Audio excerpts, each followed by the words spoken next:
দিদি নাম্বার 1 এর second hamper যেটা আমরা পেয়েছি সেটা তোমাদের সাথে এখন শেয়ার করব। তো সেই দিদি নাম্বার 1 এর সেকেন্ড হ্যাম্পারে রয়েছে, ও বাই দা ওয়ে এটা পড়ে আছি বলে অনেকে কমেন্ট করো না যে তুমি এটা কেন পড়ে আছো। আরে বউ জিতেছে মানে তো আমি জিতেছি, কারণ আমিও তো তার সাথে খেলছিলাম, আমিও তো তার সাপোর্ট সিস্টেম। তো সেই জন্য আমি এটা পড়ে রয়েছি দিদি নাম্বার 1। যাই হোক, এখানে হচ্ছে একটা কম্বো গিফট আমরা পেয়েছি। কম্বো গিফটের মধ্যে রয়েছে এই যে চেসমি গ্লিসারিন, ছোটবেলায় অ্যাড দিত। এই যে তিনটে 6টা সাবান এখানে রয়েছে। চেস পূজা আসছে আমাকে দেখে। চেসমি গ্লিসারিনের 3টে সাবান, 6টা সাবান এখানে রয়েছে। আর তার সঙ্গে কম্বোতে ছিল হচ্ছে এই যে ইন্ডাকশন কুকার। তো এই ইন্ডাকশন ওভেন রয়েছে এটা। প্রচুর ইন্ডাকশন ওভেন এই মুহূর্তে আমাদের কাছে স্টকে রয়েছে।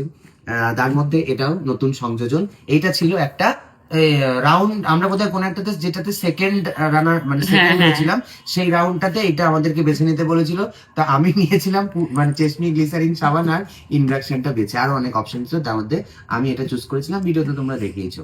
তো চলো, হ্যাম্পারটা কেমন লাগলো, গিফটটা কেমন লাগলো অবশ্যই কমেন্ট করে জানাও।